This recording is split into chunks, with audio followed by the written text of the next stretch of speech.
What are the gaps in the epistemology proposed by Ludwig von Mises? Why does it matter?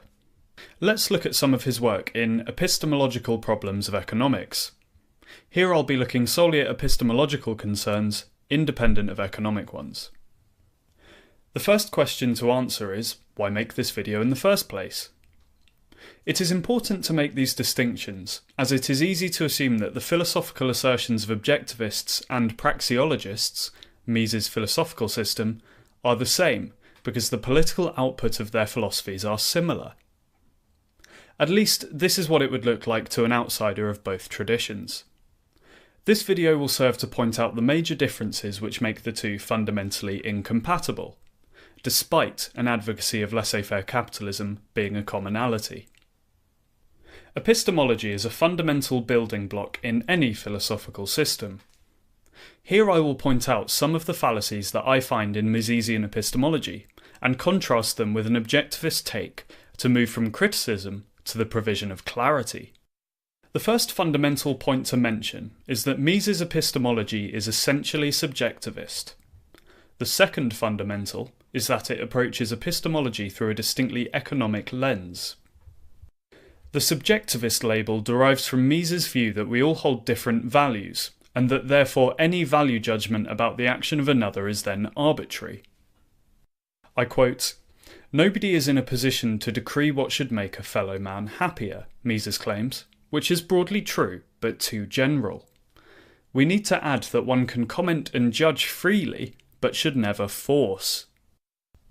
Mises' package deals both of these terms under decree. Let's elaborate on the root causes here. Mises claims that every action is rational, which I see to be his first major error.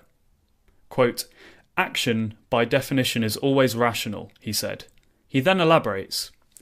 Quote, "The assertion that there is a rational action is always rooted in an evaluation of a scale of values different than our own." End quote.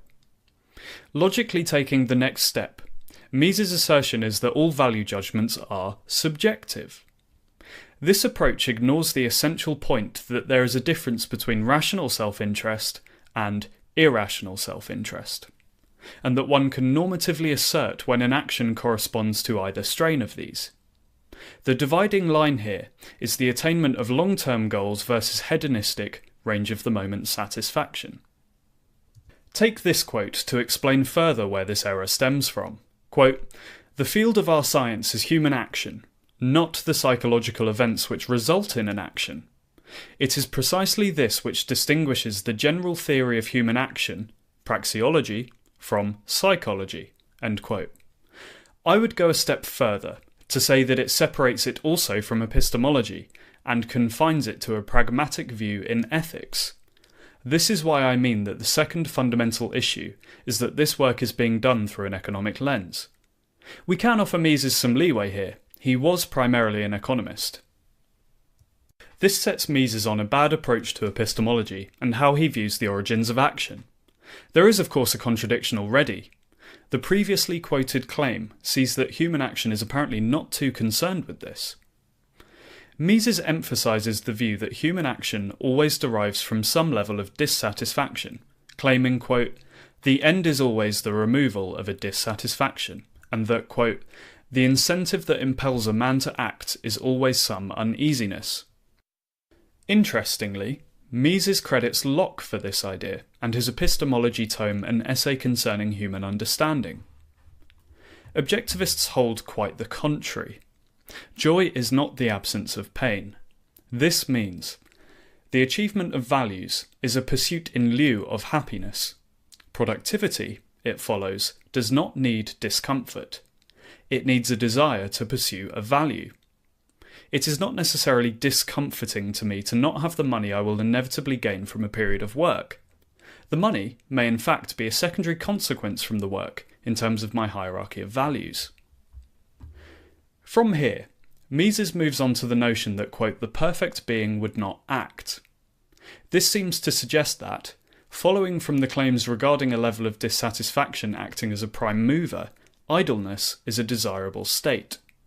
Take the core of this claim, that the pursuit of values, having been vanquished, the most desirable state for man is not to have to achieve, as every action is born only from a state of relative misery.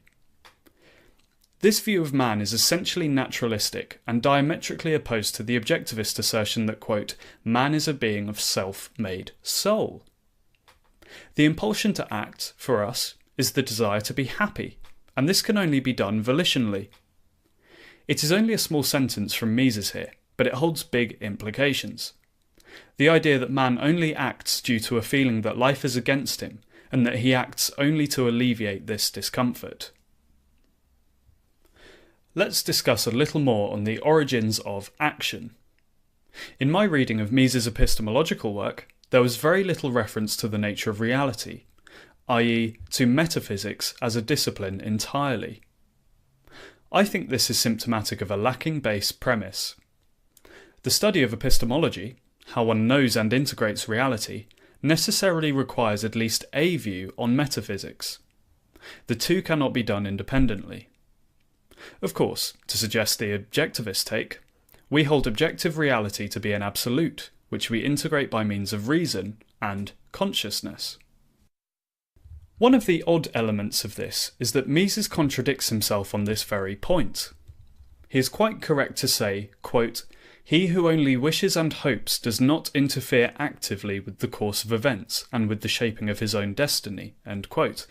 He then later goes on to say that, quote, even negligence and passivity are action if another course of conduct could have been chosen, end quote. Note the fundamental split here. To correctly assert that wishing doesn't make it so, while endorsing also the notion that idleness is simultaneously action. Even with this contradiction, the assertion that, quote, praxeology consequently does not distinguish between active or energetic and passive or indolent man, end quote, is fallacious. There is, of course, a distinction. Here we can discuss an ethical point too.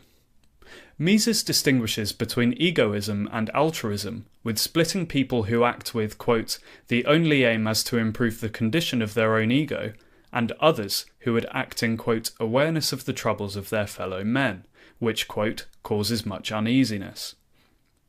Objectivists hold that there is a key difference between altruism and benevolence. Although we normatively hold it to be immoral, acting on uneasiness due to the troubles of one's fellow men suggests a value integral to one's ego. Any action to alleviate this uneasiness would be benevolence and not altruistic self-sacrifice. This is, however, somewhat of a semantic issue, and non-essential epistemologically speaking. However, if one is to look at this claim seriously, it is not as semantic as we may have suggested. I quote Mises, it makes no difference whether action springs from altruistic or egoistic motives, from noble or a base disposition. End quote. This displays explicitly one of the basic fallacies of consequentialism. The action, of course, may be the same, but the condition of the actor's self-esteem is integral to human life and philosophy generally. The internal state of a man, his consciousness, is the means by which he acts. A base man who acts in a morally good way, looking nakedly at the consequences of his action, is still a base man. Philosophy should act as a guide to man's life on earth, not a pragmatic detector, scanning his life for the goodness in his actions, ignoring entirely his intentions. The essential split here should become obvious, even just by means of the labelling. The difference is between subjectivism and objectivism. Where subjectivism asserts that values cannot be normatively expressed, objectivism does. Where objectivism asserts the absolute nature of reality, subjectivism, in this context, says very little.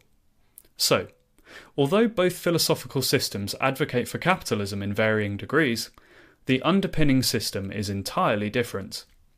To then take this a step further, it philosophically explains the differing premises between objectivism and libertarianism, and why the two shouldn't be expressed as a package deal. Bear in mind that this is even before one begins to discuss the intricate differences in the field of politics. Which reminds me, that would be a good topic for a video. Thanks for watching. Until next time, goodbye and good premises.